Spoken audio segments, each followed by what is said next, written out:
Oh, look at the crickets. Ugh, look at this thing. Oh, creepy. Look at the fangs and the tendon.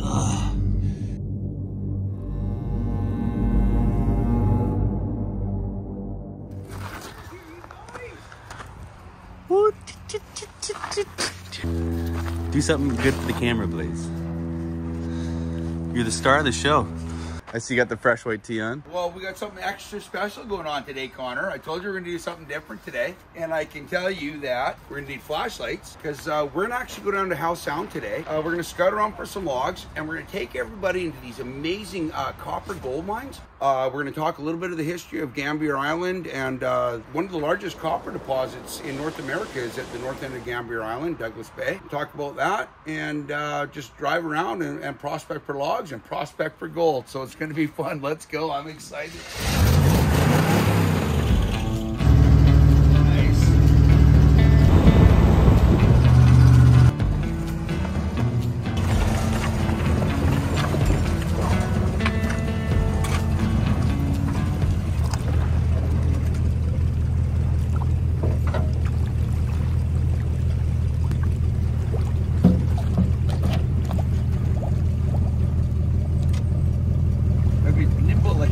You are nimble.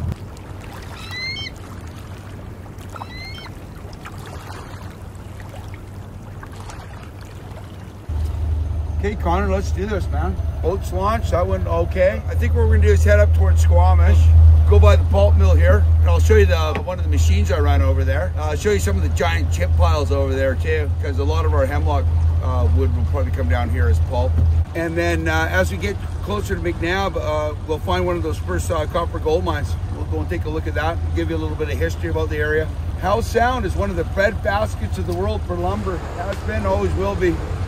There's still the odd old logging camp around and some old equipment, but the old copper gold mines are pretty cool. So hold on, let's go. It's going to be exciting.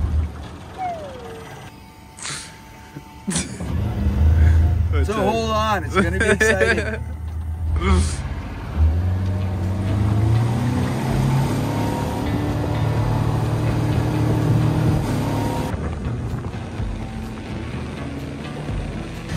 We move around our scows and whatnot. You look at the scow 537, you see the buckets coming out of there right now? Yeah.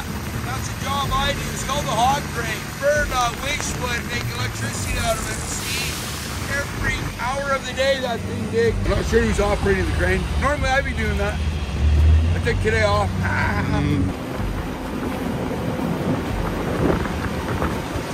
So where we are is this is called the link. It's where they bring the scows in and they use a loader and they just drive in up and down the scows and unloading them, put it on conveyors, and then all the chips spit out of these massive chip piles we have. We have 3 different piles, 3 different species, hemlock, fir, spruce, generally. Every day of the week we unload chips all day long, day and night, never ends. So I told you we're gonna go and look at some copper mines. Tell you there's a small mine shaft right up on the hillside here, right behind me. There's another one over here by on your way to McNabb, and then almost right across there's another one over at Gambier. We're gonna go look at all those, and we're gonna look for logs. So let's go. Hey, buddy, I think it's right.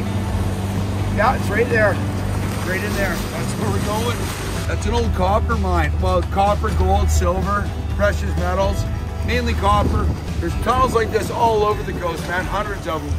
Okay, yeah, this is the tunnel we're gonna go into, and like I said, at the right tide, you can bring your boat and you can walk right into there. But I just want to quickly let you know the clues that these guys are looking for to make them decide that this is the spot we're gonna start chiseling and dynamiting and extracting the ore. In 1885, they discovered high-grade copper ore and gold and silver at Britannia Beach. And then for the next 20, 30 years, they send out prospectors all over the coast, all the way up to Powell River to Goat Island. And they start exploring and looking for other high-grade ore and gold deposits. So anyhow, one of the clues they're looking for to make them decide to start working the area is you'll start to see this green kind of leaches out of the rock. That's a sign of copper.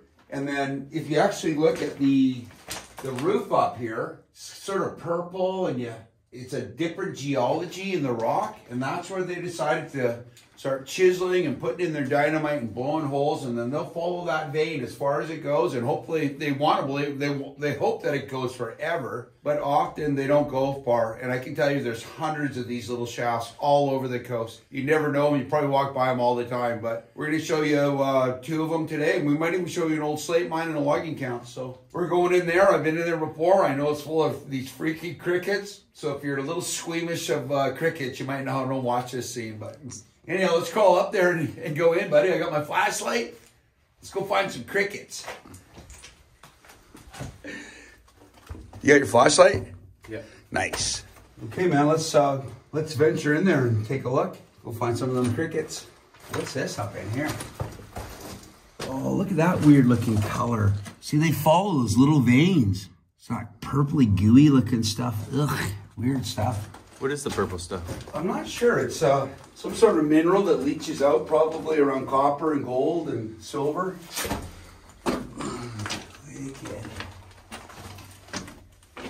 Okay, we're at the end. This is where they stop. Oh, look at this, Connor. So, just so everybody knows, this is a chisel hole that they make, and that's where they're going to stuff the dynamite. And they just keep blasting away at the rock and through the veins until they extract all the ore. And you can see, you know, they're chasing stuff like this. It's rust. And then you got like, looks like there's some granite and whatnot in there. But they'll just keep going and chiseling away until they run out of the ore deposit that they're chasing. And I mean, they always wanted to keep continuing, but often it doesn't. It looked like they started going this way too, Connor. Oh, look at the crickets. Look at this thing. Look at these things. Oh, do you see? Oh, he jumped in. Jumping at us. Look at this guy, he's hopping, he's a hopper.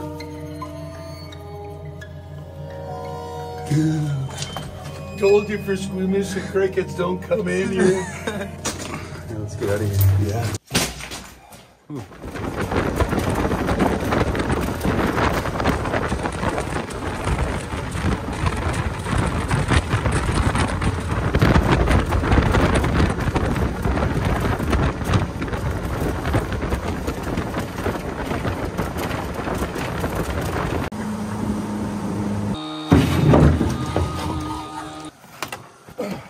Come up here unless you have to.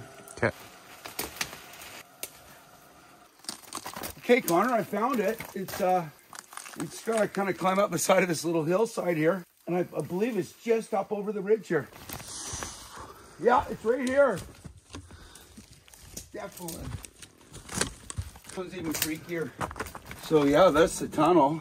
That's where they go. You see that kind of dirt down there? When you get a really nasty Squamish storm, the waves will actually pound all the way up the beach that we just climbed up, and it'll come and flood this cave. And I remember years ago when I was in here, we went to the very back of the cave, and there was like logs and trees and all the stuff that's floating around in the ocean is way at the end here. This is what you get. So let's go in, man. Hopefully there's no bears.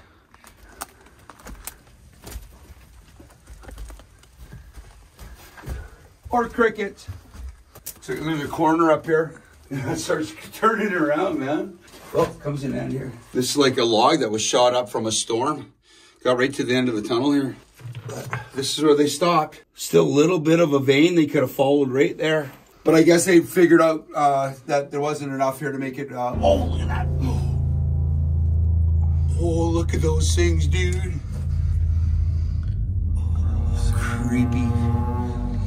Look at the fangs and the tendon. Squirming around. They're everywhere in here. Don't even look up, buddy. It'll just freak you out. But again, yeah, they're mainly looking for high-grade copper in here. But there's always gold, there's silver, and other precious metals that are always involved in mining. And, oh, look up here, dude. It's just crawling with crickets. Oh, don't look up anymore. Let's get out of here. This probably got dynamited 100 years ago, and they're all over the coast. Just random people, random holes, random finds that nobody knows about and were never documented. So, wow, Connor, I'm glad we stopped. Because like I said, I knew there was a cabin around here somewhere. Look, they had one small cabin down there, and then this was obviously the bigger cabin they built.